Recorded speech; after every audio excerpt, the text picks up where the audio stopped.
Are you ready?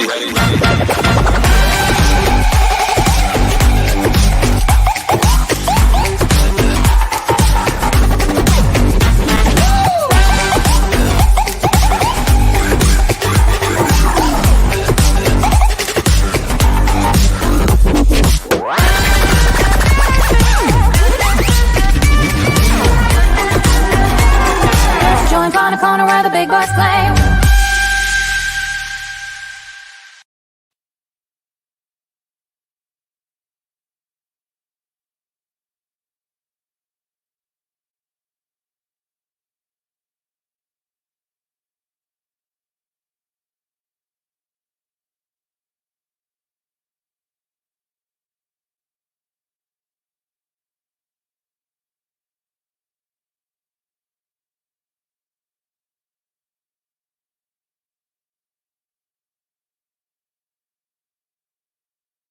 Now you should be able to hear me. How's that? Is that better? I did not do that on purpose. I'm not being cheeky. This show is definitely going to be about audio. And here's the thing. My apologies. What I was saying was my apologies for my tardiness. So I was actually doing a reboot because I was doing so many crazy things. Sometimes when you're doing lots of configuring, plugging things in, unplugging things, trying new things, you need to do a reboot. Your system needs a refresh. That is just one of those things. So I actually got myself in trouble and I had to do a quick reboot right before we went live. So there you go. No, it's not you all. Everybody, good morning. Hello. My name is Melanie Diane Howe, and this is the Ask StreamYard show. And ironically, today we're going to talk about audio, even though I literally started this bad boy without any audio. So there you go. So there it is. Yes. Live streaming. So fun. It is what it is, right? Hello, Chad, my friend. It's good to see you. And no, Kathy, it was not just you. I should have acted like I did it on purpose. That's what I should have done, right? Pretty funny. That's funny, Mike. Mike says, please reduce the volume on the intro countdown. I actually, as I was sitting here, I thought the same thing. It is a little loud, isn't it? I think that our music on our audio on our countdown is a little bit high. So yes, thank you for the suggestion, Mike. I was actually just thinking the same exact thing. So hello, James. He says, look great. Just couldn't hear you. Yeah. So there you go. Well, this show's about audio. So we're going to be talking about a lot of different things when it comes to improving your audio, because if this is your first time tuning in, this is actually the Ask StreamYard show. And so what this show is all about is we essentially take one of your questions, we grab it, we decide, hey, that's a pretty good topic, and let's take a deep dive with it. So today we're actually going to be talking about improving your audio because one of our community members, good old Abraham Walker, actually asked this question right here. He said, what's the best way to improve your audio?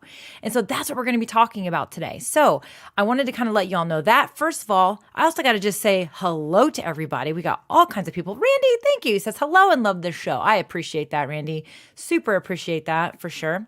Yeah. So Kathy says, I'm getting to actually watch you live today. Well, Kathy, that makes me very, very happy that you're here live with us for sure. So we got Hawaii in the house. Oh, it's a lot warmer there, I bet, than it is here. We had a very cold, crisp day here in good old Indiana, and the leaves are starting to fall here where we are. We're in the Midwest of the United States, and the leaves are turning, they're falling, and I love it. It's beautiful, but I'm sad because I love the summer. So there you go. There you have it.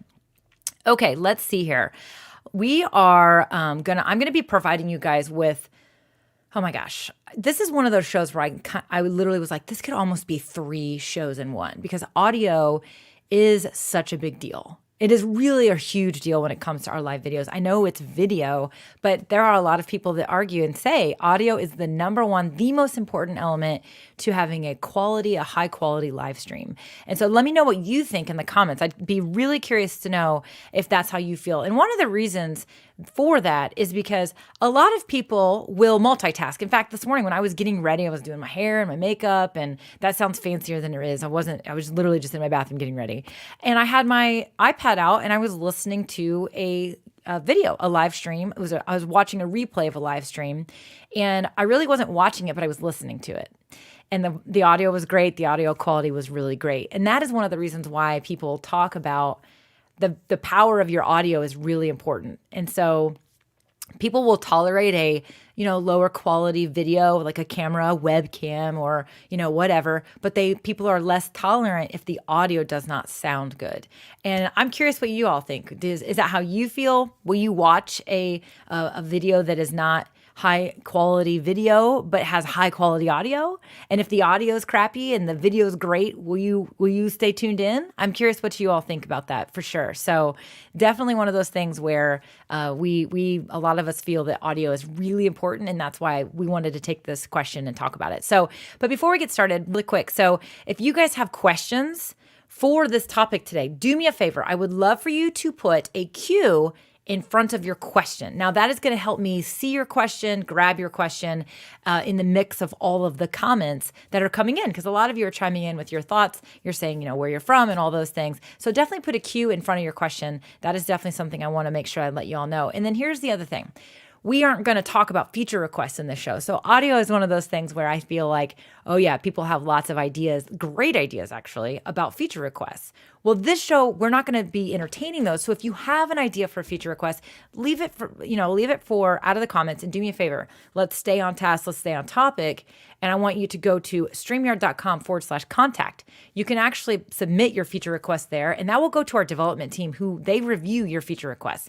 I'm not really going to be passing on your feature request. So you can put it in the comments, but it's not going to go anywhere. So if you want your feature request to be heard, then I want you to go to StreamYard.com/contact. So that's what I would like you to do today. So, okay. Yes. So, Rodil says, yes, audio quality is more important than the video quality. Yeah. So super, super interesting. And we've got, how will I do I'm upcoming music and I need your advice from Kenya. Okay. Well, we can talk about some of that today as well. So I struggle with sound issues when using two devices. Okay. That's kind of a separate thing. So Denise, we actually did a past show on the Ask StreamYard show about using multiple cameras. And if you are using the method where you're entering the stream twice in a browser, you are going to experience echo unless you can disable one of the speakers in one of those browsers. And there's ways to do it. But we covered that actually in one of our old Ask StreamYard shows. If Christian's here, maybe he can grab that link and put it in the comments. And that way you can go watch the replay of that and learn the ways around dealing with the audio issue there. I'm going to sneeze. Okay. Woo! Speaking of audio, I love that I can literally just tap that right there, and I have to find a mouse and find a button to click on the screen. I can just go mute, and I can sneeze, and I don't have to sneeze in your ears. So there you go. There you go. Christian has put the episode up for you, Denise. You can check that out. That's over on YouTube. That link is on YouTube, so you will find that as a YouTube video. It is a past broadcast. So there you go. Okay, my friends, we are going to have some fun today. I've got a lot to cover, so we're definitely going to talk about that. So I see a question about mobile devices. I will make sure that we talk about that as well. I'm going to write that one down. Sometimes what I do when I am live streaming, and you may have an agenda, which I kind of have some specific things I'm going to be talking about today. And so sometimes when a question comes up and I want to come back to it and I don't want to forget it, I'll just write it down, and so that I don't forget. So mobile devices, we are going to talk about that. So I've got that listed, best audio for smartphone creators. Yeah. So there you go. JP. Hello, my friend. Welcome back to the stream. So yeah, so we're definitely going to talk about that. Okay. Valerie says, audio has been one of the thorns of my live stream existence. That's funny. Okay. Well, hopefully we can get that thorn out of your side, right? Hopefully we can get you taken care of. Okay. So here's what, I'll start out with. I'm going to tell you what I'm using right now for this live video, okay? And then I'm going to break down some of your options when it comes to microphones and audio setup. But I'm also going to talk about some techniques that are going to help you improve your audio, right? And so great questions coming in. Do me a favor. These are awesome questions. So I'm definitely going to make sure that we try to get back to these questions. So hang tight. We're going to go through some stuff. We're going to get this going. So, all right, let me jump in. And let's just fire this up. What do you guys think? You guys ready to fire this up? So again, we are talking about audio. So we're talking about audio because Abraham Walker asked, what's the best way to improve audio? Well, it's funny because when Christian and I were talking about this episode, we were like, wow, that could mean a lot of things. And so what we're doing is we're just going to kind of cover what we feel like we want to make sure everybody knows, okay? So that's the thing. So here's the first thing I want to tell you. We're going to talk about microphones first, all right? Because that's how we're capturing our audio, right? Now, let me point this out. This stuff that I talk about today is going to apply to your live videos, but it's also going to apply to some other areas where you might be doing just recording a video, whether you're doing a demo video on your computer or even recording a video somewhere else. So definitely, we're going to cover a couple things here that are going to apply across multiple styles of video, but we're mostly going to focus on live streams. All right. So here's the deal. USB microphone versus XLR microphone. So a USB microphone is literally a microphone that plugs into your computer through a USB port or a USB-C port. USB-C is a newer type of connection. It actually looks, so here's what a USB looks like. Okay, that's the connection for USB. We've seen those a lot. Whoop, let me get there. So come on, you can do it. There. That's a USB connection. Now I want you to notice something. That has a white connector inside. That you need to pay attention to that, all right? Because some of our newer microphones have a blue internal port inside there. I don't know what that thing's called. The plasticky thing, okay?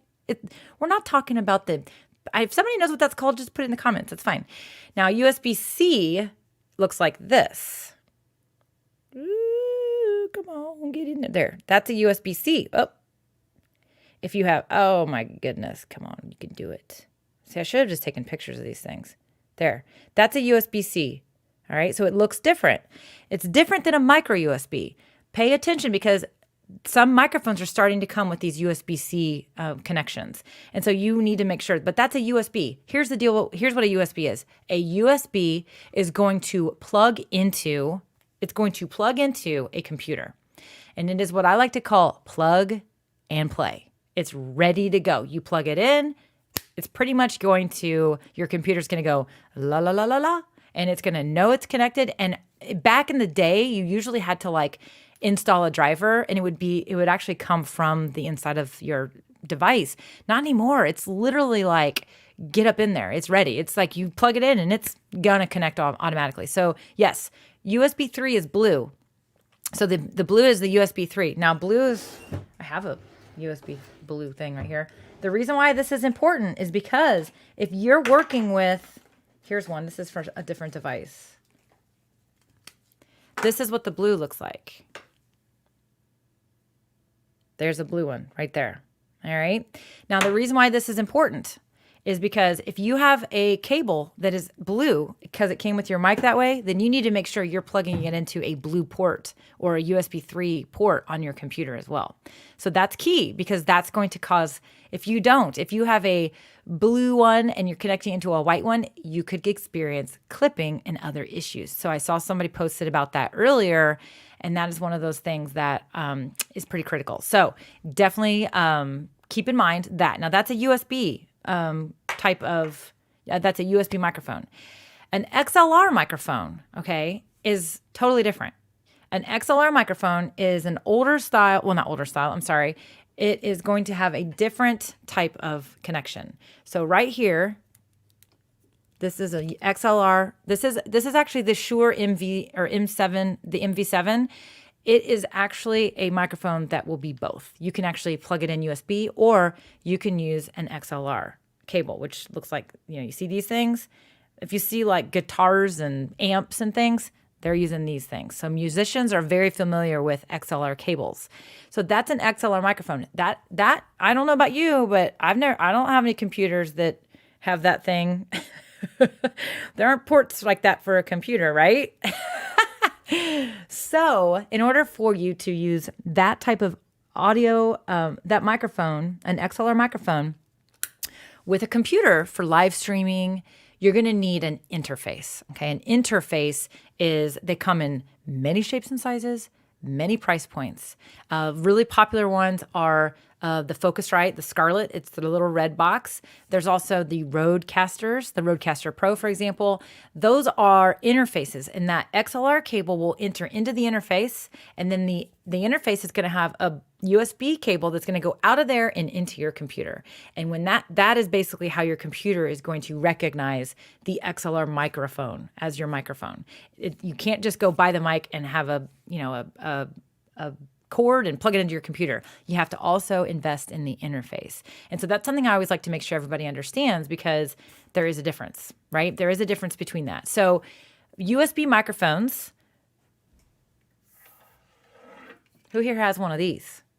Who here has got one of these classics? I always say this is like an OG, the Blue Yeti. And this is literally like one of the original Blue Yetis. This thing I think I got in 2014. That's how old this thing is. 2014, maybe 2015. It's an OG. It's an old one. And here's the deal. That's a USB microphone. That's a popular microphone, museum piece. That's really funny, actually. So this has been around for a long time. This was one of the first, popular USB microphones. They're still on the market. You can still buy a Blue Yeti, but that's a USB mic. And I have that here because I know a lot of you use the Blue Yeti. A lot of you still have a Blue Yeti. It became a very popular mic. Everyone said, I'm going to start a podcast. I'm going to go buy the Blue Yeti. So that's what happened. It's a USB microphone, but it's an older one. So here's the beauty. Here's the thing that's awesome about USB microphones. They started out there and others, and now they are here. The microphone that I am using that you are hearing right now is a USB microphone. So sometimes people will say, oh, if you really want high quality audio, you need to upgrade to an XLR microphone, blah, blah, blah, blah. Here's the thing. XLR mic, you're going to pay for the mic. You're going to have to pay for the cables. You're going to also have to pay for the interface. It's more expensive. Very popular with podcasters, very popular with musicians because of the type of audio they're trying to achieve. But what's amazing is that USB microphones have come a very long way. It is very difficult to buy a bad USB microphone on the market now, especially if you're working with a brand that's trusted. This is the Elgato Wave 3. Other brands that are popular, other USB microphones that are very cost effective. The Rode NT USB Mini is another great microphone as well.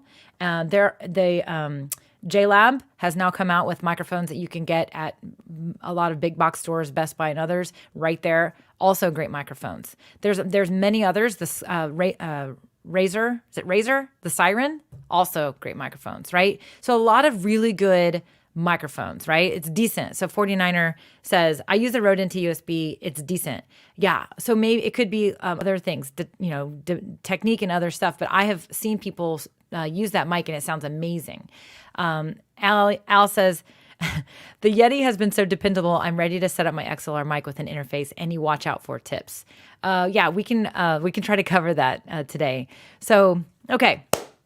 I wanted to cover that because it's very important that we all understand the difference between a USB mic and an XLR mic. But I wanted to come on here, and one of the things I want to talk about is this. That XLR conversation, you can get really good USB microphones. This microphone sounds great, right? It does. I get compliments on this mic all the time. I'm going to let you listen to the Shure MV7, which is hooked up via XLR. Okay, so we're going to listen to both. And I'm going to tell you, this microphone is a lot more expensive than this microphone, including all the whole setup for it. So I'm going to move this one back.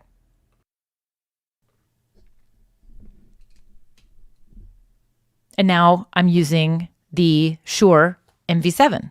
And so you can notice that this doesn't sound that different. It's very similar, but it doesn't sound that different. For more than double the cost of money, right? The XLR microphone sounds great, but it does sound different. And so I definitely wanted to point that out, that you don't have to, more money does not always mean more quality. And so I definitely want to point this out, encourage everybody to be careful with their budgets, do your research, watch enough YouTube videos. Here's what I will say. The Shure has more fuller sound. It does. It's going to sound a little different. And it also has to deal with your voice pattern. All right. So the voice patterns do make a difference with these microphones. So here's what I will recommend to you. If you're going to be investing in an XLR microphone, I would highly encourage you to go to a Guitar Center or the type of store, Sweetwater. Yes, the type of store where you can actually test different mics. So Christian is always about 3 seconds ahead of me in the comments with what I'm going to say because we talk about these episodes. So right there, go to one of these stores where you can actually listen to your voice pattern, because I will tell you, there's another microphone that's really, really, really popular made by Rode. It's the Pod mic. It's a $100 mic. It's an XLR mic. People love it. I mean, people that are massive audio people doing huge streams are using this $100 XLR microphone. I bought it. I did not like how it made my voice sound. It did not sound good with my voice. Okay. And so there's a lot of things to be thinking about. So yes, this microphone sounds great, right? It's got a purer sound to it. It does sound great. However, the only reason you're noticing the difference is because I switched. That's because I switched. I'm going to go back to my USB microphone, mostly because I currently have my headphones plugged into that mic so I can monitor the audio for that. So that's what I'm going to do. Yeah, the Shure sounds much better. I'm noticing a delay in lip movement and the sound with the Shure mic. That sometimes actually will happen when you do a switch midstream. However, it also could be, you might want to refresh the stream. Sometimes it has to do with when you're watching. So that latency can happen with microphones as well. So, okay, let me switch back up. The one thing I will talk about, which is what we're going to get at next. So the actual microphone is where I wanted to start. Here's the other thing. A lot of you asked about audio, right? Or mobile phones, using mobile phones. If you're going to stream with your mobile phone, then you're going to need to consider audio as well. But you're not going to have the option of a USB microphone or an XLR microphone without some really complicated like stuff, right? Just hacking and other things. What you're going to want to get out are the headphones. You want to get out your headphones that have the microphone on them. So a lot of the old phones came with these. Obviously, that's one of the things that phones used to come with. They don't anymore. So you may have to go purchase a set. If you're using if you have an old type of, microphone or headset, you've got one of these types of connectors, you need to get an adapter for your Apple device.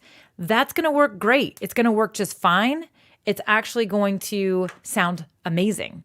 So you can hook one of those, even if you're using a laptop computer and you've got a webcam and you want better audio, but you don't want to buy this yet, go get a set of headphones that has a microphone on them. Watch television, watch our networks. You will notice that people are being interviewed all the time, and many of them are using just a wired headset with a microphone on them, and it sounds fine, right? So you don't have to always go out and invest a bunch of money. Start with what you have, which is what I really, really always like to point out to everybody, is start with what you have and use that before you decide to go out and spend money. And most of us have a set of headphones with a mic on them, right? I know somebody's going to wonder, and so I'm going to get this out of the way. I do not recommend wireless headphones.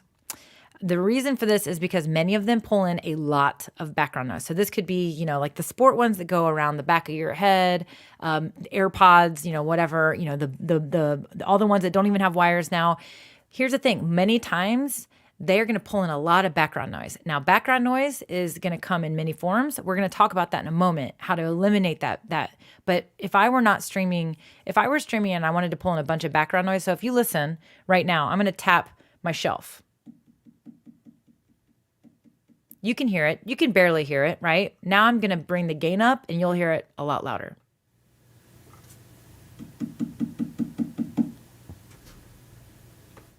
So that is what happens when we bring in background noise.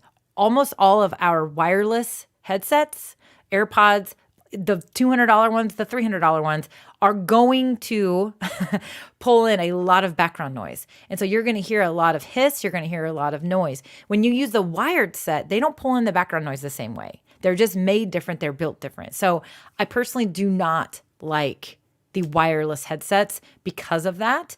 And in addition, many times they don't work. Many times the, your phone, your iPad, your tablet is actually going to revert to the built-in microphone on the device itself. I don't know why. It's just one of those quirky things that happens. It almost always happens. And so if you're wired in, it's going to pull that microphone. But if you're using wireless, it almost always is going to pull in the regular internal microphone anyway. I see this often a lot as well. I'll see people either streaming or even on TV, and they've got their AirPods in and they think that they're like talking through the AirPods, and it's like, nope, it's picking up the audio from your mobile phone that you're talking into. So that's definitely one of those things that happens as well. So, okay, we talked about microphones, right? So you guys have a lot of questions. Are you able to use your audio setup complete with your earpiece monitor in a mobile setting? So no, your mobile settings are going to, JP, the mobile setting is going to be very unique. There are things that you can invest in that will allow you to have a different kind of mobile setup. I will tell you, I'm not wearing monitors. These are just headphones. These are headphones that go behind my ears. And if I used this right here, that's what you're going to use. You're going to actually have the headphones in your ears, and you're going to have the microphone on the cable. If you wanted to use a separate mic and a different plugin for your headphones, that's going to be a lot trickier with a mobile device. You're going to be limited with mobile devices. So that's the bottom line, is you are going to be limited from an audio standpoint with mobile devices. Now, there are mobile devices on the market. The Rode Wireless Go's, the Synco G1 and G2s. Those are different types of devices that are built for those mobile streams. You're going to be spending $200, $300 on those types of mics, the setups. So again, you're going to be investing money. There are ways that you can improve that audio quality with those mobile streams, but you're going to have to make the investment in equipment that is literally built for it. That's what I'll say about that. Okay. So let me check, you guys. Here's what we're going to talk about. I want to talk about next. So the next thing I want to talk about are some techniques. But the first thing I want to point out is I want to talk about gain. So I saw somebody asked about the decibels and some other things. So let me just briefly cover what gain is, because it's very important, especially when we're using microphones. I think that, I'll be honest with you, this microphone is an amazing microphone, but a lot of people don't know how to use it. So if you have this microphone, I'm going to talk about this for a moment. So here's the deal. This microphone actually is, first of all, it's big. The microphones don't come this big anymore. It's humongous. So let me switch my view up here. You're going to see some of my behind the scenes here. So here's what we got. So this is how big this thing is. Look at the size of this in comparison to that. Like, look at this thing. It's very large. But what I find and what I see people do all the time is they don't talk into the microphone in the proper place. So you need to make sure you know first where to talk into the mic. The second thing you need to be able to adjust is the gain. And so what a lot of people do on a Yeti microphone is they don't want it in the shot. So they put the microphone really far away from them and they talk into it. And then they're like, well, it's pulling in all this background noise in my room, and my room is echoey and blah, blah, blah. I'm sitting here. I'm not in a treated room. Yes, there's carpet, but I am definitely not in a room that has like audio stuff. I mean, I've got hard shelving next to me. I'm on a hard desk right here. And so, but what I'm doing is I'm talking close to the microphone, and I'm able to talk close to the microphone because I'm able to adjust the gain. So what is gain? And the reason why I'm bringing that up with this microphone is because I find that most people that have this are not willing to sacrifice having that in the shot for a better audio quality. All right. So what is gain? Gain is essentially where we are going to be able to adjust how close to the microphone you need to be. So the gain is essentially the recording volume. Okay. So if the gain is down, then you need to either speak louder or be closer to the microphone. So all those wireless headsets I just talked about, you can't adjust the gain on those. It's all preset. It's built inside those devices. That gain is really high. And why is it high? Because I'm talking out here and the mic is back here. So they have to increase the gain in order to pick up my voice, which is talking way out here. Now the wired sets, where's the microphone? It's right below my mouth. It's hanging right below my mouth. And so the proximity, yes, thank you, our backwoods homestead, proximity effect. The microphone is super close to me. And so the gain that's built into that is low, because if it was high, everyone would be like, God, you're shouting at me. Stop shouting at me. And so those are pre-built gains that cannot be adjusted inside those devices. Now, you have pre-built stuff inside these devices, but you can make adjustments. That's why on the Yeti microphone and other, okay, now I'm tangled up. Get untangled. If you look at the Yeti, you notice right there, do you see that dial that says gain? You want that to be low, because if it's high, then you're going to either be talking too loud or you're going to pull in all the background noise. Think of it this way. Proximity effect is a really great term. So here's the deal. You're going to record close, but when you have to increase the gain because you're further away, it's going to do this. Well, it's not going to come straight at you. It's going to get wider too. So again, background noises, right? If I were smart, I would have had my TV on and I would have turned it on and had it on very lightly. You wouldn't hear it. But when I turn the gain up on this mic, so if I get far away, you can't hear me as well. I'm not very close to the mic. If people say they like it, they're like, oh, I want the mic out of shot. I don't want it in my shot. Okay, well, I moved the mic. It's not in the shot anymore, but you can't hear me as well, can you? There's a little bit of an echo you might hear because I'm kind of bouncing into the microphone now. But when I get really close to the microphone, I can get that smooth, buttery sound, right? So that's proximity effect. Now, what if I don't want the mic in my shot? Okay, but I need to be louder, right? So that you can hear me. I need to increase the gain. And so I'm going to increase the gain right now on this microphone right here. But did you hear that? I'm going to do it again. Listen carefully. You're going to hear a hiss. You're going to hear a pickup and hiss. You might even hear my computer machine in the background, right? So you might hear that. Now listen to how I sound. Now you can hear me, but it's not that same buttery sound, is it? It's different. That's because it's not just pulling in my voice. So here's the reason why this is important is because one of the techniques that you need to understand is one of the best microphones in the room is the one closest to your mouth. So, our Background Woods Homestead says, I like the mic in the shot. Yeah, I personally don't mind the mic in the shot because I know how much better the audio is going to sound when I can get that microphone close to me. If I don't want the mic in the shot, this is the audio quality that we're getting. So that's what gain is. Gain is important for you to understand because most USB microphones will allow you to adjust the gain either directly on the device, like the Blue Yeti, or they are going to let you there's going to be software that's going to let you do that, which we'll talk about in a moment. So again, we got a lot to cover today, so we're going to keep going. I'm going to go ahead and get this audio quality back to where we want. Now, if I pull it close to me, I'm going to be too loud for you before I adjust the gain. So now I will say this particular mic has what's called a clip guard, which means it's going to automatically adjust that. So if I turn that off, I'm probably going to sound really hot. I might be clipping. You might be like, oh, it's shrieking in my head. I love that. So I'm going to turn that back down. So right now we're at about 17 decibels, which really doesn't matter. Now I can go down even lower. If I go down even lower, you're going to notice the audio quality is even better now. It sounds even better. It's very pure. You don't hear anything in the background. There's no hiss whatsoever. But you also notice that the mic is about 2 inches from my face. And it's covering my part of my mouth, part of my chin. When you're podcasting, nobody can see your face. This is what you want to get. You can do that exact same thing with the Blue Yeti microphone. Okay? But because I want you to see my face, I'm going to change that up a little bit, right? So again, if you have a Yeti or if you have a USB microphone, you want to make sure that you are recording. You want that gain as low as possible.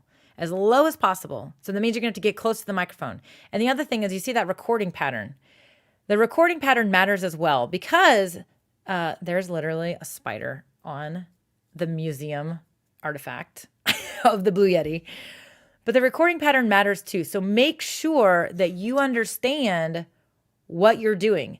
The recording pattern that it's selected on is only going to record from this part of the microphone. So if you're talking to this part, like I see so many, influencers and YouTubers in their cute photos, they'll be talking to the Yeti microphone like this. No. You need to know where the recording is coming from. And so you want to use that thing. This microphone right here is coming from the front. But if I talk on the side or in the back, you're going to notice that it doesn't sound the same. So you want to make sure you also understand where you're recording from. So that was gain. I wanted to talk about gain. And then I wanted we also started talking about techniques, but gain is important for everyone to understand because almost all microphones have a gain factor. So there's that recording volume. Even XLR microphones have a recording volume. On my, let me see if I can pull this over here without breaking anything. I don't know if my cables are long enough. Yeah, I can do it.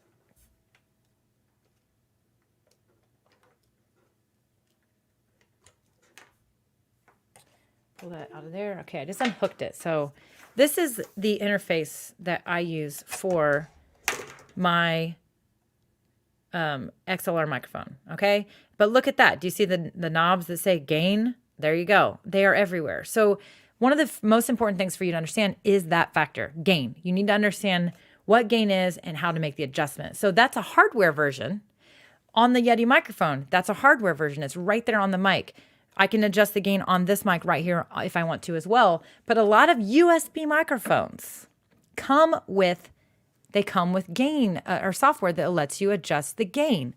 Now, the other thing I want to point out is that inside StreamYard, you have an ability to adjust your audio settings. So we need to talk about this as well because your settings matters too. And so let's talk about this for a moment. Inside StreamYard, you can go into the audio settings and you see there where it says automatically adjust mic volume.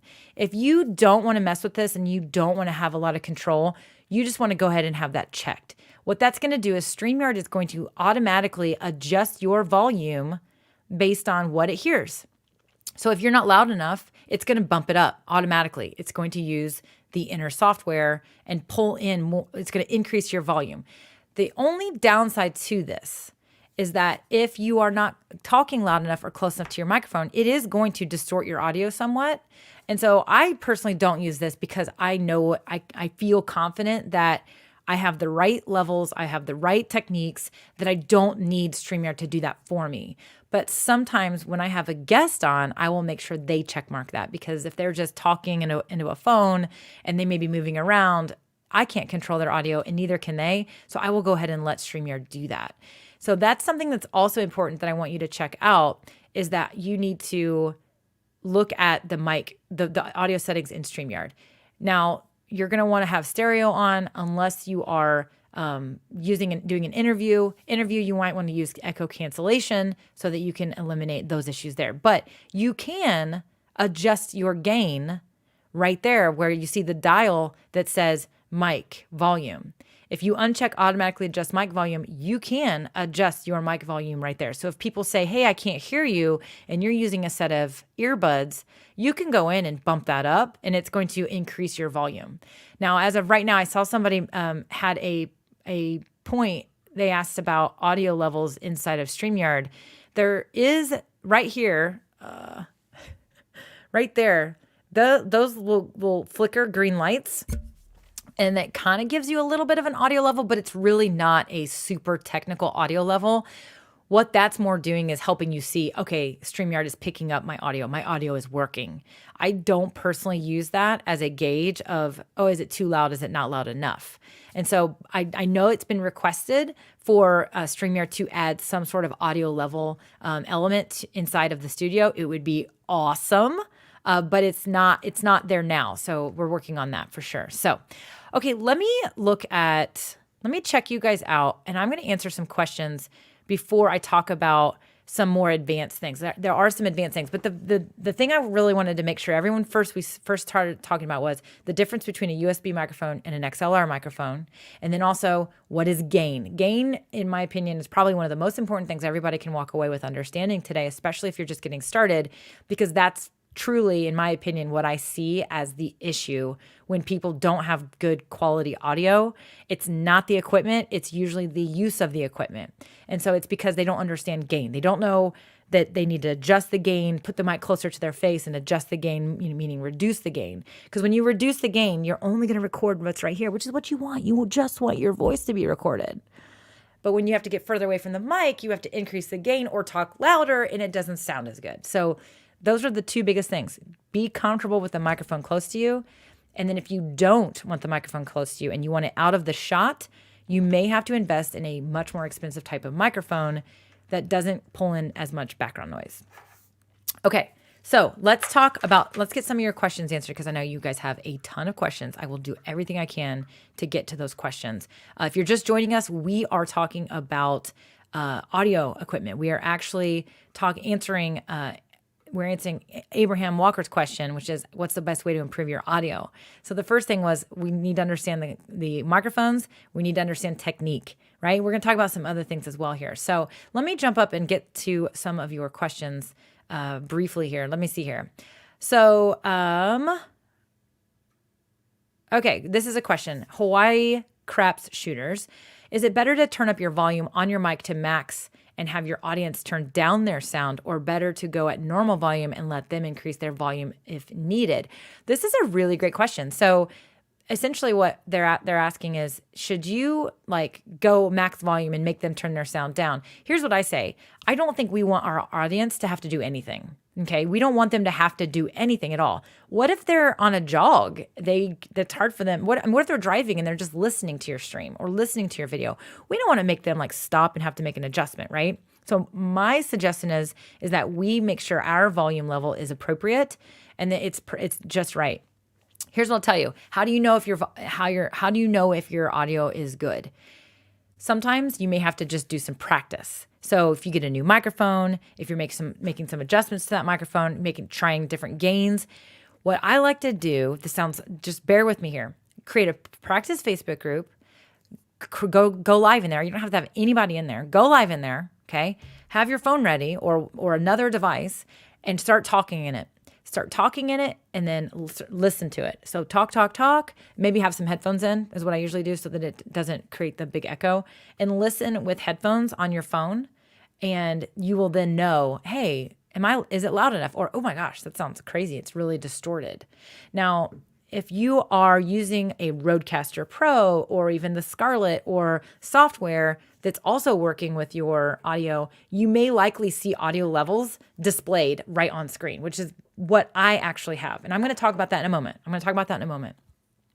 So I personally say, don't try to make anything where your audience is going to have to do anything. Let's work on you getting it right. Okay. I also like to go back and listen to some of my streams, especially if I'm trying something different. I will go back and listen to it. And I'm like, here's the other thing I do. I will listen to it, but then I will go listen to 2 or 3 more other streamers that I trust that are really good at streaming. And I will listen to their audio because sometimes it sounds good, but then I'm like, oh wait, my phone was on max volume. So when I go over to their streams, it's like, whoa, it's way loud. Why is it so loud? Well, because my phone's turned up all the way. So sometimes I will actually try to compare mine with others. That's how I know if I'm on track, right? Okay, great question. Loved that question. So this one's, I'll do my best here. So Park says, I normally host a weekly show using StreamYard, and I experience audio clipping when I have 5 or I'm thinking more people in the show. I normally have 8 to 9 guests. Can't figure out how to resolve it. I don't normally have a problem when using Zoom. Any fix for that? So Park, the clipping, I wonder if you're talking about clipping or if you're talking about the fact that he's saying clipping probably means clipping. So clipping is sometimes when our voice will literally clip. A lot of times this is because we have our mic too hot, meaning too loud. The recording volume is too high. It is going to clip. Think of it as your audio levels can only go so high, and if they hit the ceiling, they're gonna bounce, and it's gonna create a little like a clip in your voice. And if that happens, then maybe you have your audio level too high. Park, what I would suggest is you probably need to do some testing, but here's the thing I'll say. When you have multiple guests in your show and in your stream, you're adding more variables. So it is awesome to have a super fun panel. It's really, really great. I mean, I love watching these types of streams when people have lots of people in their show, but you are adding more variables. Those people's audios are variable. You don't know what they're using. And if everybody's using something different, the technology is trying to equalize all of the audio. And so it could be bumping you up. It could be, because somebody else is talking quietly. It's only going to catch up so fast. And so it could be that. I personally would make sure you have the mic adjustment on for everyone. Try that. See if that helps. The other thing is echo cancellation. We talked about that a second ago. That's one of the settings that we can select is if we have echo cancellation on, which is one of the check boxes, it may create what's called ducking. So echo cancellation is, especially if somebody is not listening with headphones, they're listening to you. your other guest through their speakers, and their microphone is going to pick that audio up and it's going to echo. And so echo cancellation is trying to eliminate the echo when that happens. So if everybody's wearing headphones, which is what I highly recommend. That was another thing that's really important, is have everybody wear headphones. If you have other people, you're interviewing anyone, then you don't need echo cancellation on. And I personally, you want to have that off if possible. But if anyone's not wearing headphones and you have other audio, you're definitely going to want to have echo cancellation on, or you're going to experience some echo. So I'm not sure if that fully. Oh, I lost my comment. Whoops. I lost my Parks comment there. So I don't know if that's full, but you're just going to have to try a few different settings. I would definitely have everybody's mic automatically adjusted. I would have that on. That may be a fix for that. Hopefully that helps.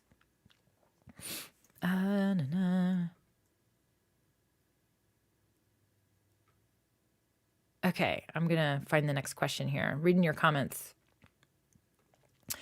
What decibel level should we use when doing live streams? Oh, this is a really, I don't know the actual answer to that question. So the decibel level is the gain, right? The gain, that's the technical term, the dB level. I really don't know if there is a magical number. If anybody feels differently, if you're an audio specialist and you're qualified to answer that question officially, then please chime in. I am not an audio specialist. Like, I'm not one of those people. I'm not an audio engineer. I'm sure there is, but I don't know the answer. My answer is going to basically be whatever level it needs to be that is going to get you at that optimal audio level for your audience. And that could be, it's all going to depend on the proximity of the microphone to you and other things, right? So your room, the treatment of your room, and all those things. So I don't know if there's a magical number. I wish there was. It'd be awesome. I'm coming on down. I'm coming down to catch up on questions. Let's see. Questions. How are you guys all doing, by the way? I hope everybody's doing great. This is, I got to say, this show is one of those ones where I was like, there's a lot to talk about. But I'm going to try to give as many practical, tips and advice as I possibly can. Let's see. I did answer that question from JP. Voice processing. People are talking about voice processing. So there are absolutely ways that you can enhance the audio when you're streaming. This is going to require software or even hardware where you can do some equalizers. Here's what's crazy. A lot of the USB microphones now have companion software. And so you're kind of bringing me to another element that I wanted to talk about today is the companion software. So even our museum piece, our trusty old Blue Yeti now has software that you can download for that. It's called Blue Voice. So anytime one of the benefits also of a USB microphone is that they a lot of times can either start out with software that they include, or they can add software later. For example, the microphone I'm using, the Elgato Wave 3 is what I'm using, comes with companion software. And that companion software allows me to create, it's basically a virtual audio mixer. So it's a software version of, a Rodecaster. And so that is one thing that's wonderful. What's cool about it is that when one brand does something awesome, the other brands are like, uh-oh, we better do something. So Rode has since come out with companion software for the NT USB Mini. It's called Rode Connect. And it's essentially them responding to Elgato coming out with the Wavelink application. And then you also have Blue, who is now owned by Logitech, by the way, has also come out with software. Now, they came out with the Blue Voice software a while back. They kind of allowed you to adjust the gain and do things on the computer versus on the actual device.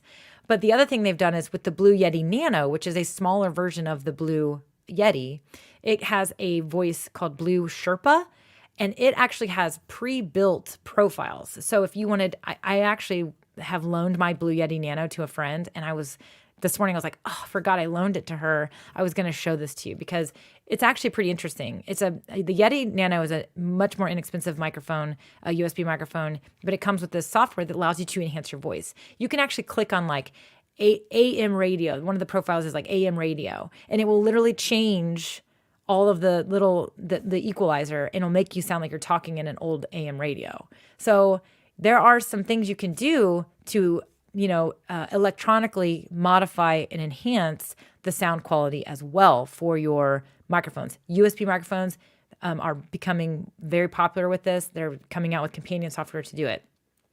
There are also some other applications, Loopback, Voice Meter. These are all popular applications. Loopback is for Mac, Voice Meter is for PCs. These are both free applications, but they have free versions where you can do some of these things, where you can do some of that automatic adjusting. So there are, platforms, applications, OBS, even if you're recording videos with OBS, you can do the same thing inside there. So there is software that will allow you to do some modifications to improve your audio. I personally do not recommend that the beginner start playing with all these settings because you may not know what they mean. And so you may end up making it sound worse than you want. Maybe like do some training, do some learning with it, understand what it all means, and become a little DIY audio engineer. But the beauty is a lot of these USB microphones are now starting to come with companion applications that will automatically do it for you and make it a lot easier. In fact, even my Shure MV7 microphone, which I showed you earlier, this microphone that is both capable to be an XLR microphone or I can just go USB. If I use the USB version, there's an application that comes with that microphone that actually does all of this as well. And it's very easy to use. So that is definitely one of the cool things about it. I'm going to talk a little bit more about software, but I want to just I don't want to leave all of your questions hanging. So I wanted to make sure that we talked about this as well. I wanted to get to your questions. Let's see. Looking for more questions. I'm scrolling through your comments.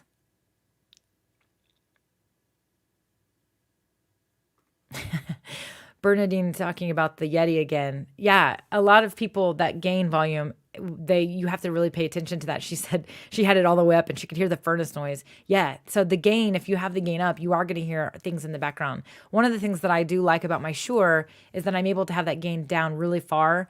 So like if my air conditioner is running, which is right outside my patio door,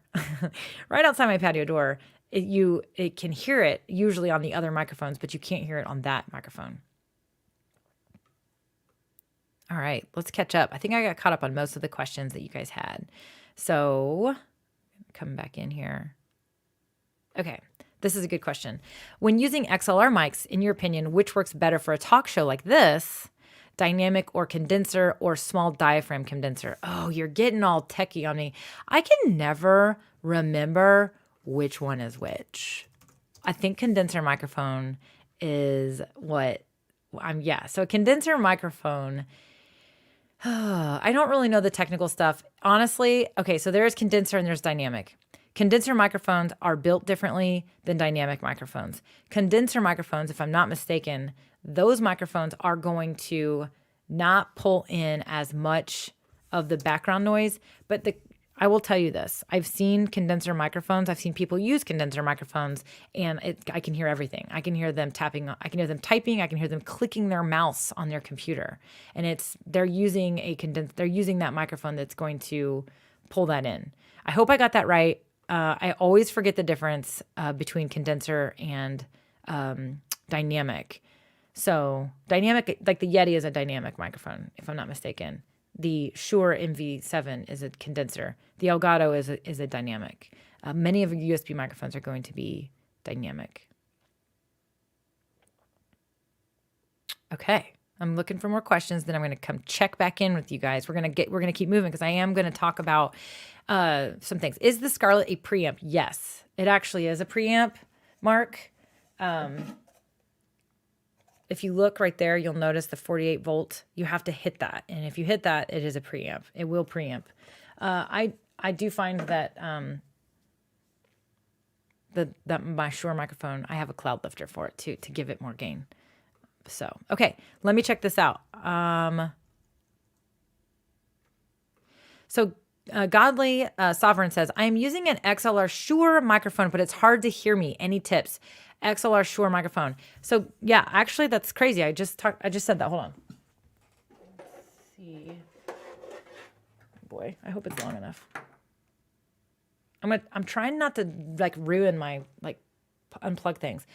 All right, this is what's called a cloud lifter. There are others. If you guys watch Christian, he uses a Shure, oh God, the big one, the Shure whatchamajig with the B at the end. I can never remember. Anyways, he uses a dynamite stick, which essentially is the same thing as this. So what that is going to making a lot of noise right now.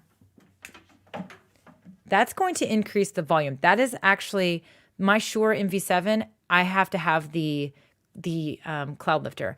If I don't use the cloud lifter, then I have to have the gain up almost all the way on the microphone, which I don't want. That's the whole point. We just talked about that. If I turn the gain all the way up, even though I'm close to the mic, it pulls in a lot of background noise. So if you don't want that, then you're going to need to use a cloud lifter. The cloud lifter is literally what it's called, or there's a dynamite stick one. There are some others on the market as well. That's probably what you're going to need to invest in. It basically goes in between the microphone and your Scarlett or your interface, and it just amps up your audio. Christian was all over that one. Okay, let me get down here and catch up. I want to try to catch up so we can get going on this. Okay, let me see. I want to get back to you guys. Yep, you guys are all taken care of. I just answered a question that you guys were already all over in the comments, which is super awesome. So yes. Okay, let's keep going. I got to get caught up here. You guys are so engaged today. It's like I'm having a hard time keeping up with you. Okay, scrolling down. The name of the Yeti companion software. Let me just pull it up. So here's what I will also say about if you have a USB microphone. If you have a USB microphone, you need to make sure that you are subscribed to the manufacturer, and because they are going to email you when things come out. So for example, I received an email when they came out with this application. So then I downloaded it. Now, if you go to the manufacturer's website, many manufacturers will have a downloads tab or a software update tab or something like that. Always make sure that you're checking that out. Okay, so the Yeti Nano, share screen. I'm going to use the new PIP feature, the picture in picture when I do this today, hanging out with you. So here we go. So you have your software here, right? If you go to support, usually that's where you're going to find those downloads.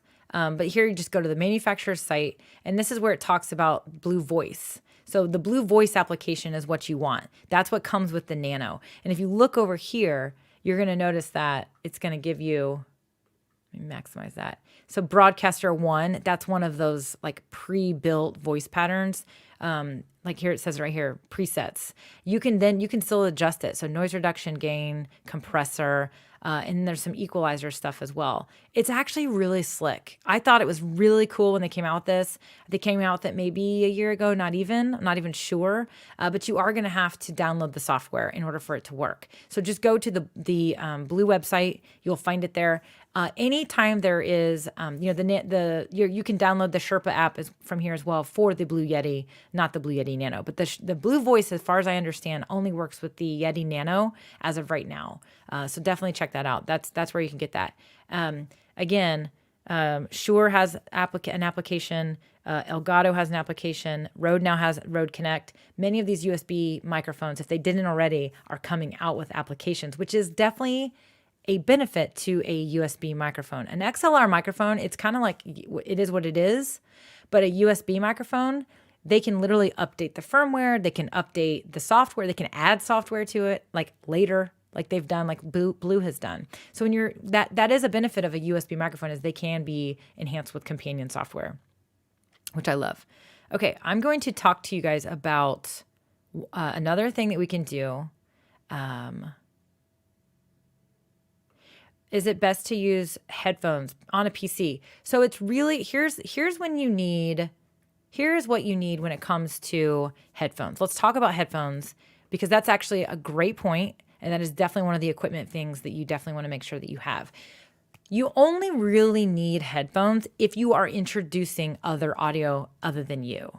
So when you're live streaming and you're just talking to your audience and you're not playing music, you're not playing sounds, you're not interviewing anybody, you don't have anyone else on stream with you, you're not doing any of that, then you really don't need headphones. You honestly don't. Now, a lot of these microphones, in fact, my microphone, well, you can't see it, but in the back of the microphone, just like the Yeti on the bottom of the Yeti, which a lot of microphones have this, they have a headphone jack. That's going to allow you to hear your voice. So if you want to hear what it sounds like, then you can do that. You can hear your voice. I personally like to hear my voice. I do not typically use headphones if I'm not going to be playing other audio. That is very rare because I like to play other audio in my streams. And so I have a subscription to Epidemic Sound. And so I have, by using the Wavelink application that came with my microphone, I'm able to actually play music during my streams. And you may want to do that. So I am almost always wearing headphones because I'm almost always introducing other audio. Again, the reason this is important is because if I'm listening through my speakers, my microphone's going to pick up that audio in the room and it's going to echo. It's going to not only push it to you streaming, but I'm hearing it as well. So it's going to get pushed out to you twice. And the same goes for guests. If you have guests on, you definitely want to wear headphones and you want them to wear headphones. So the headphones are really only necessary if you are introducing other audio outside of just you. So that's that. Okay, outside the box. Once I heard on one of the previous StreamYard live streams that MIDI settings are important. How do we set it? Any tips? MIDI. Is that an audio thing? It's MDI, musical instrument digital interface. I would love to answer that question. In fact, Christian, that is a really good question, but we will need to bring an expert on for that, for sure. So I think that might be something we want to put in our parking lot. Outside the box, I'm not the right person to answer that for you, but I do know we have a lot of musicians and a lot of people doing instruments and other things that are playing. They're doing that when it comes to their stream. So this is a good question.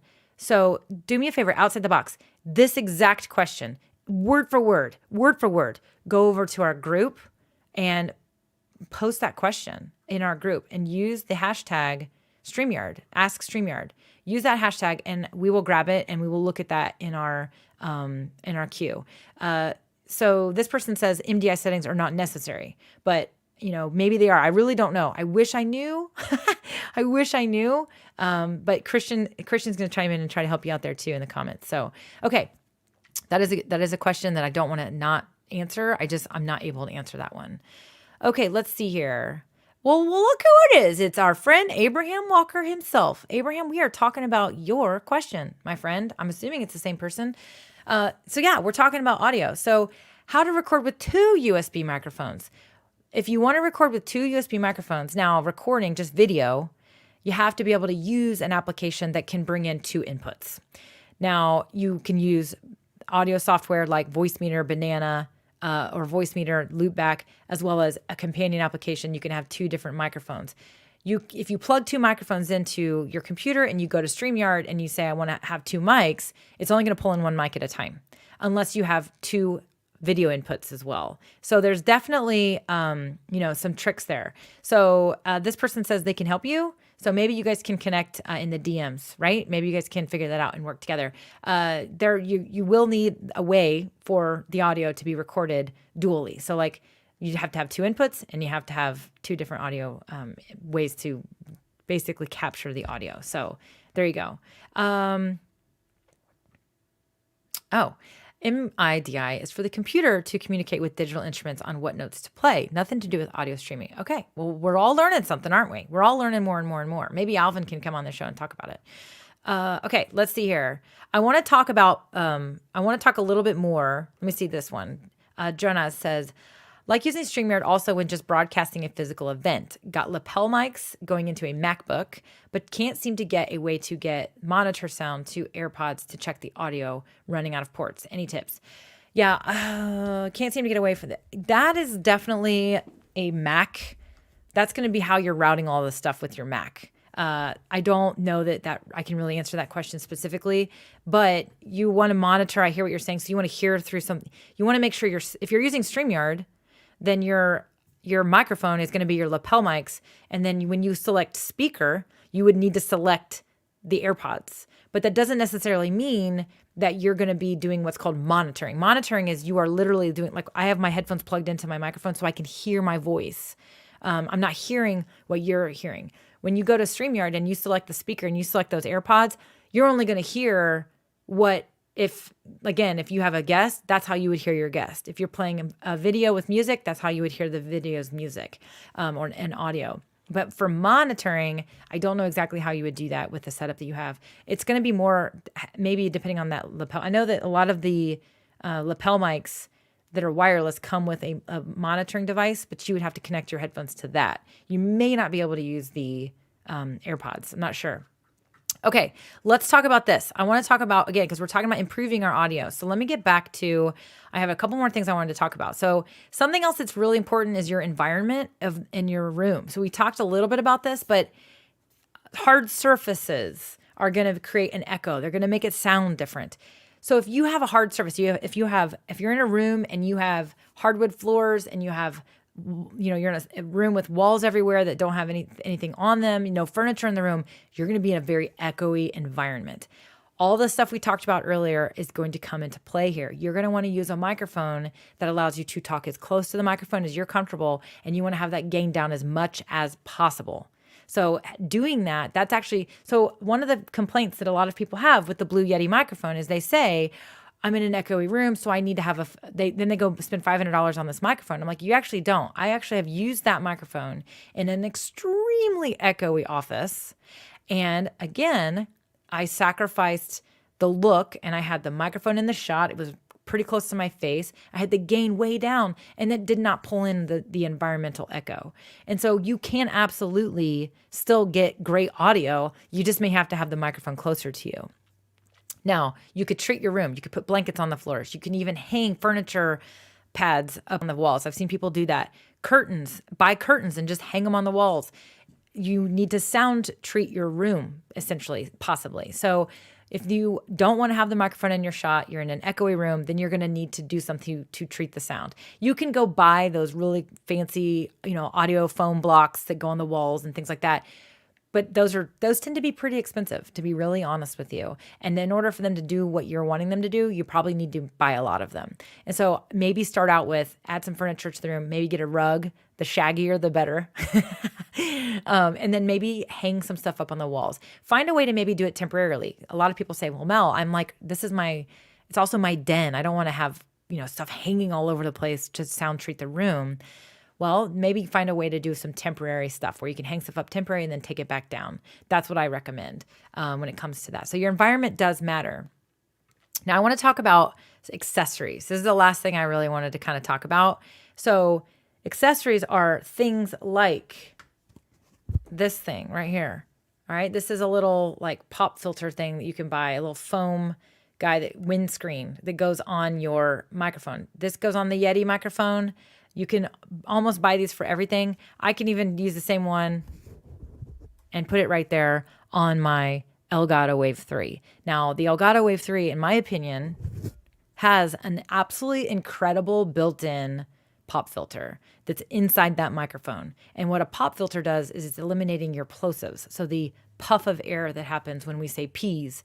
And that's why pop filters are popular. So there's the windscreens, there's all kinds of stuff you can do. Pop filter, foam cover, exactly. So you definitely want to if you're hearing a lot of that plosive sound, the puff of air, you're probably going to need to invest in one of these, because that's one of the disadvantages of getting close to the microphone is it's going to pull in the air that comes out of your mouth. I tend to apparently I'm a big puffer. Like I'm a puffy person. When I say P's and whatevers, a big old puff air comes out, because that is another thing that I have to be careful about too. Now you can get a lot of microphones will also come with pop filters themselves. So this screen, see if I can get it to actually focus, is the one that goes with the Elgato. It just goes right on the front. I'm currently using this microphone without the pop filter right now. Now I have the pop filter right in front of it. I personally don't think this one makes that big of a difference, because again, I think this microphone has a beautifully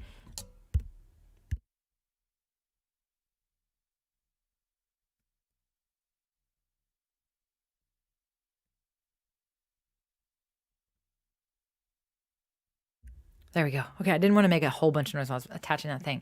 So definitely, I think it makes a difference, but this mic is so good. It has such a good internal pop filter. My Shure microphone, the fancy one, you hear the puff of air a lot worse. So, I can buy one of those detachable windscreens or pop filters for that if I wanted to, but it really doesn't affect my live streams. It's just fine, right? So the stuff like that. So headphones, we talked about headphones. The other thing we did not talk about are how you actually have your microphone. So here's one thing I'll say. So you've got microphones, a lot of times will come with stands. Can I tighten this? A lot of them will come with a stand. So for example, our friend, the Blue Yeti, has this huge stand, sits on the desk, right? That's going to sit on the desk. You can talk.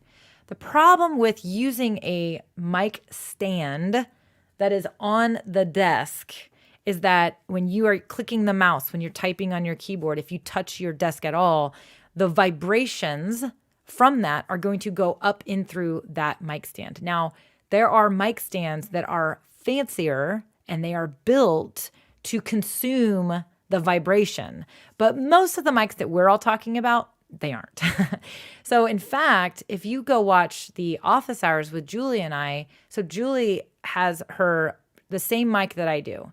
She's got it on her computer because she needs to be able to move it out of the way. And she doesn't want the boom arm situation, right?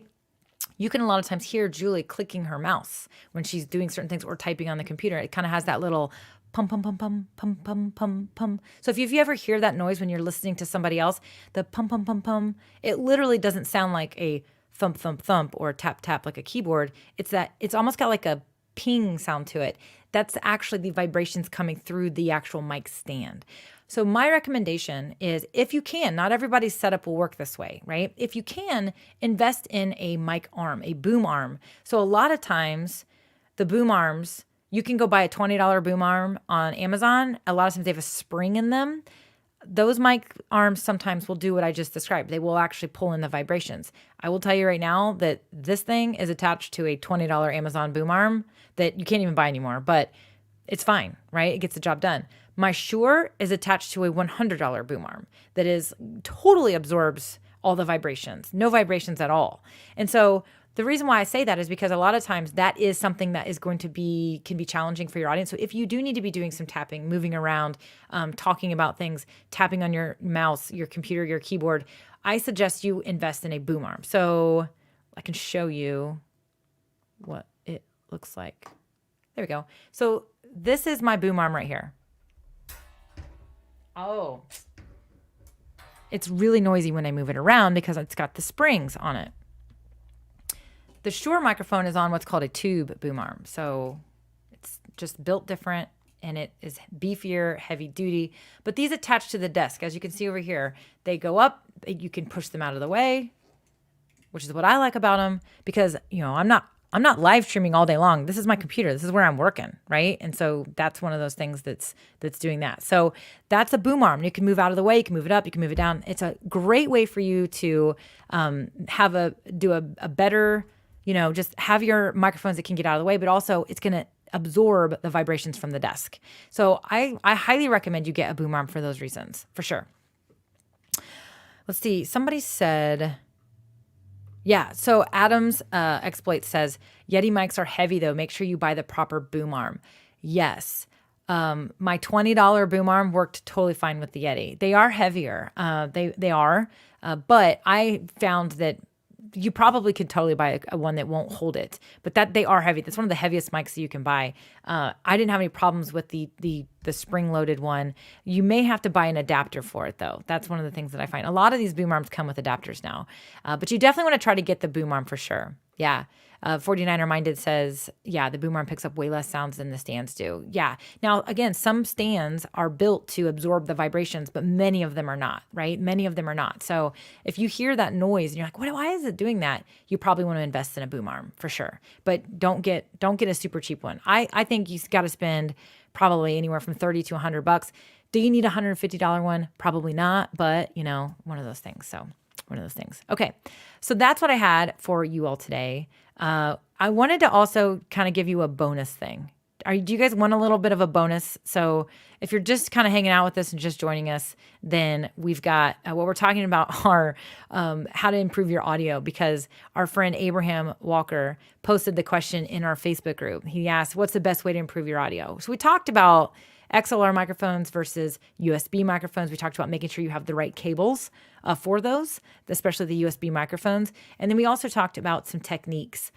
Getting as close to the microphone as possible is definitely going to help. Avoiding the wireless microphones because they're going to pull up a bunch of background noise because of the nature of how those are built. We talked about gain, the importance of gain. So if you need to learn about gain, definitely go back and watch that, because I'm telling you, if I were being honest about how I truly feel, I really feel like that is the concept of gain, understanding it, knowing how to adjust it, knowing why it plays a factor, knowing how to use it in your favor is going to be the number one thing. That's the number one. Everything we talk about, proximity, having them, it's all about gain. It's all about that recording volume level. And so I think that's a huge, huge piece that's really, really key that everybody has to understand for sure.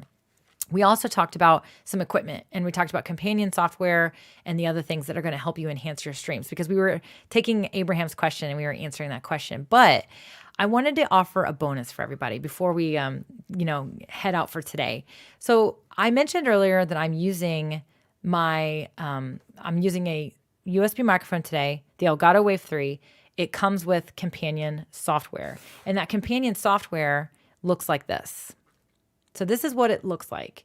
So it's just an app that I have that you download to your computer. You can see here that I'm able to see the audio levels of this microphone right here. So I can see that. I can see that you can hear me just fine. No problem. That's how I knew when somebody said, oh, we can't hear you. I was like, oh crap. I went over here. Guess what it was? This right here was muted. So this is my output. This is me listening, but this was my output. This was muted. So you can turn it off and turn it back on. All I had to do is come in here and turn it off. Now, I'm going to show you what this looks like. So if you watch me, so if you look at me, I'm going to mute it. I said, but I'm still talking and you can't hear me. But if you look down here, look, I can see that you can now hear me. But when I mute it,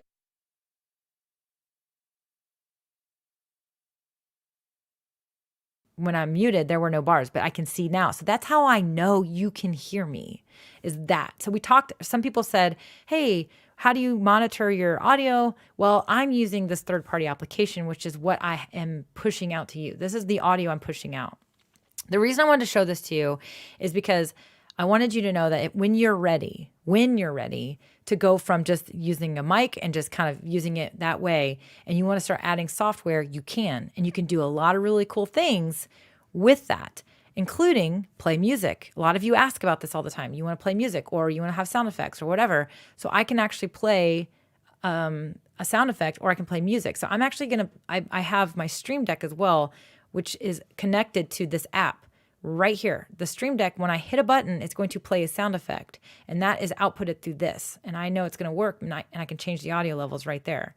I've got everything turned on. It's all ready to go. And so the sound effect is actually an audio clip that is copyright free from StreamBeats, and it's just a short clip. And you'll be able to hear it and me at the same time. And I know you can hear it because see the bars.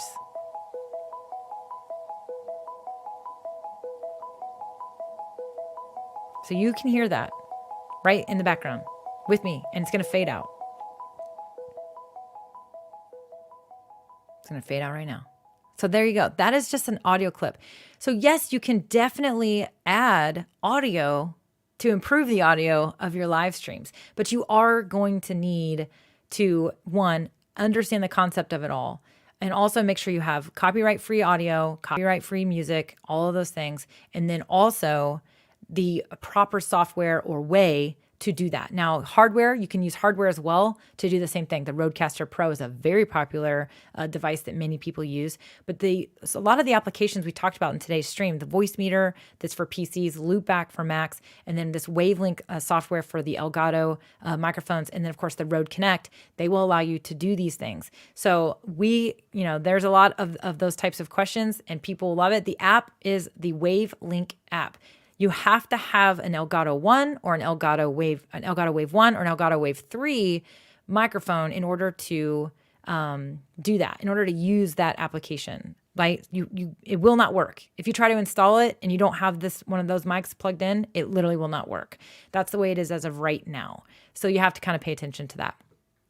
Okay, so that's what we've got. Yes, Tom Buck does a lot of tech product reviews and he makes them interesting. I can't watch Curtis Judd. He's too dry and technical for me. Well, I don't know who Curtis Judd is. I'm sure he works very hard at what he does. But yes, Tom Buck is a great person to watch, and I learn a lot from him for sure. So he's a great person on YouTube, does a lot of really cool product reviews. He's very good with audio, very good. I learn a lot from Tom Buck as well. So definitely one of my favorite people. All right, my friends. So I wanted to show that to you as a bonus because adding audio to your streams is another great way that you can be enhancing. I know that a lot of you have asked for some ways where StreamYard can be pushing audio out and doing some fun things with audio. I know they're listening. Again, those feature requests, if you have feature requests, make sure you go to StreamYard.com/contact. Put in your feature requests. Those go to the development team. They look at things. They decide, hey, is this something that we can put into our application while maintaining our core pillars and ease of use, stability, those types of things. They don't want to make it too complicated. And so I know a lot of people always bring up the background music or music. Is there a way that we can do this inside StreamYard? I know they're listening. So if you have that and you want that, definitely make sure that you go to StreamYard.com/contact. Some of you talked about monitoring the audio levels right inside of the StreamYard studio as well. If that's something you really want, go to this place, fill out this form, give them your ideas, give them your requests. They listen to everybody's and they read them all. And the more they're asked, the more they pay attention. So don't feel like you can't ask for something that's not already been brought up for sure. So definitely go in there and keep those core pillars in mind when you're asking for the feature requests. But I know that the team looks at all those. They love getting them. They want to know what is going to help you make great live videos. And so keep that up. Keep filling out that form. So, all right, my friends. Well, I think that about covers it today. We talked about how to improve your audio when it comes to your live streams.